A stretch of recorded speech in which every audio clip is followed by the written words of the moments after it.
मैं रेंजर नहीं था, लेकिन मैं एक माहौलियाती, गैर मुनाफा बख्श तंजीम के साथ काम करता था, जो पार्क सर्विस के साथ मिलकर जंगलात में काम करती थी।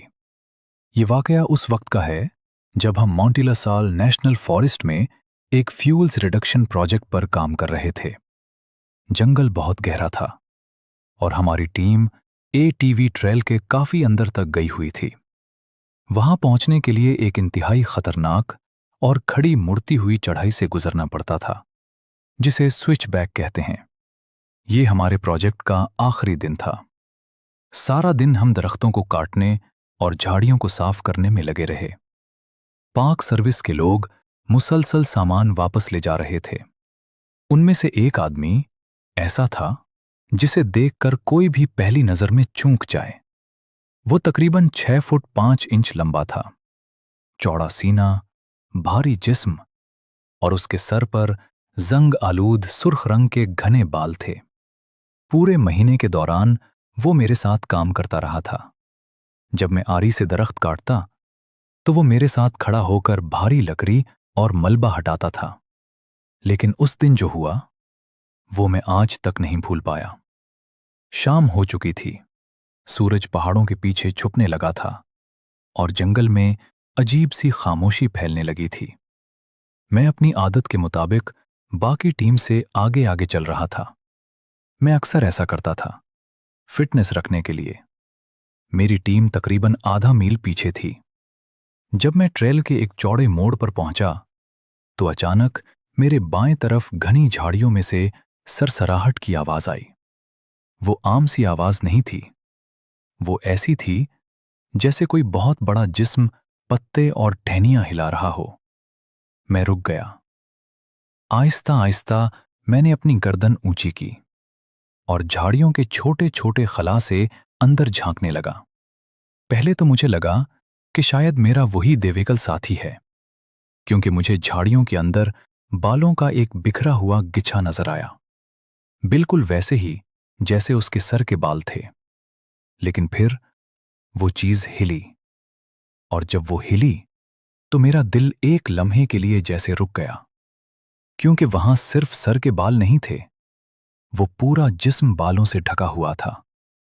और वो जिस्म मेरे इस साथी से भी कहीं ज्यादा बड़ा था। मैंने वाज़े तौर पर देखा कि वो मखलूक आहिस्ता से एक कदम आगे बढ़ा रही थी, लेकिन वो कदम 2 टांगों पर उठ रहा था। इस लम्हे मेरे दिमाग ने एक ही बात कही, यहां से भागो, अभी। मैं पूरी ताकत से दौड़ पड़ा। मेरी सांस टूट रही थी, दिल सीने से बाहर निकलने को था, मगर मैं रुका नहीं। मैं दौड़ता हुआ इस खतरनाक स्विच बैक चढ़ाई तक पहुंचा और किसी तरह हाँफते हुए ऊपर तक चढ़ गया।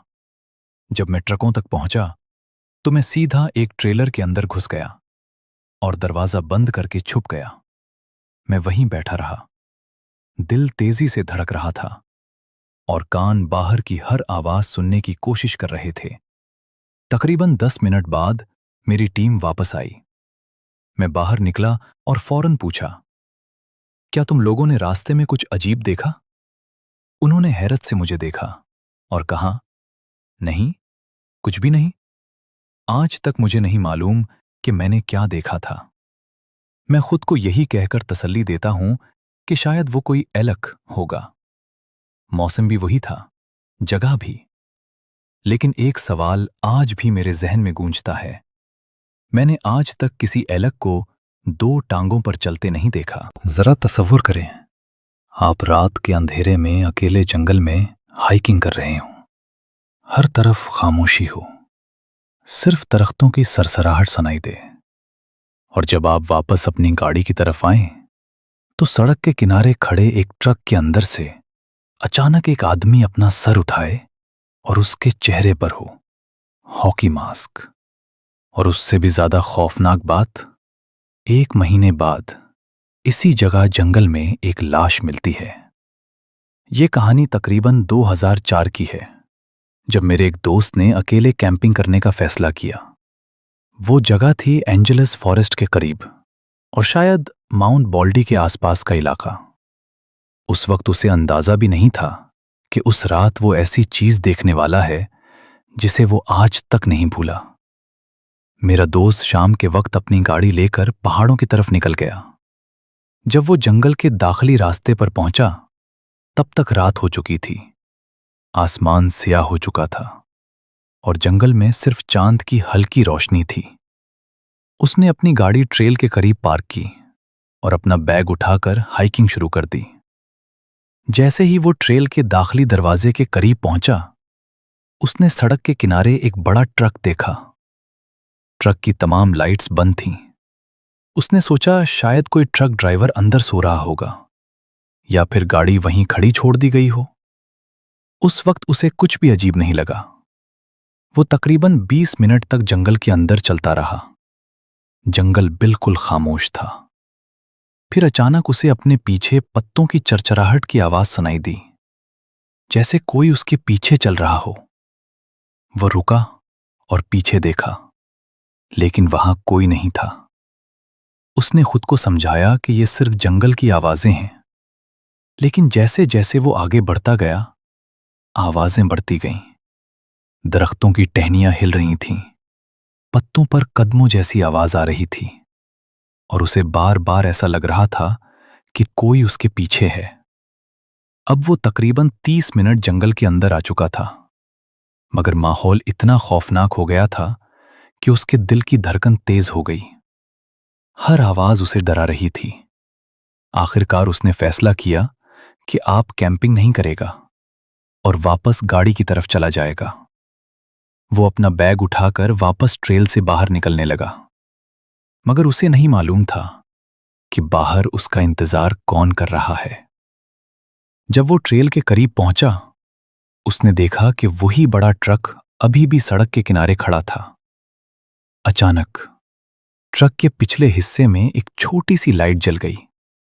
रोशनी बहुत कम थी, इतनी कि सिर्फ एक साया नजर आ रहा था। उसे अपनी गाड़ी तक जाने के लिए उस ट्रक के पास से गुजरना था। वो आहिस्ता आहिस्ता चलता हुआ करीब पहुंचा। अब वो ट्रक से सिर्फ 10 फुट दूर था। अचानक अंदर बैठा हुआ एक आदमी अपना सर ऊपर उठाता है और उसके चेहरे पर हॉकी मास्क था, बिल्कुल फिल्मों वाले कातिल जैसा मास्क। उस आदमी ने दरवाजा खोला। मेरे दोस्त ने एक सेकंड भी जाया नहीं किया। उसने अपना बैग और सामान वहीं गिरा दिया और पूरी ताकत से अपनी गाड़ी की तरफ भाग गया। वो गाड़ी में बैठा, इंजन स्टार्ट किया और वहां से सीधा शहर की तरफ भाग गया। जब वो शहर पहुंचा तो उसने हमें फोन किया। वो बुरी तरह डरा हुआ था। हमने उसे पुरसकून किया और वो सीधा पुलिस स्टेशन गया। पुलिस उसके साथ वापस जंगल गई, लेकिन वहां पहुंचकर वो ट्रक गायब था। सिर्फ उसका बैग वहां पड़ा था। पुलिस ने रिपोर्ट दर्ज कर ली, लेकिन कहानी यहां खत्म नहीं होती। तकरीबन 1 महीने बाद एक लड़की इसी ट्रेल पर हाइकिंग कर रही थी और उसे जंगल में एक लाश मिली। उसने अपनी पुलिस रिपोर्ट में बताया कि उसने वहां सड़क के किनारे एक बड़ा ट्रक खड़ा देखा था। आज तक हमें नहीं मालूम वो हॉकी मास्क वाला आदमी कौन था और वो ट्रक वहां क्यों खड़ा था। लेकिन एक बात तय है, अगर इस रात मेरा दोस्त वहां से वापस ना आता तो शायद वो लाश मेरे दोस्त की होती।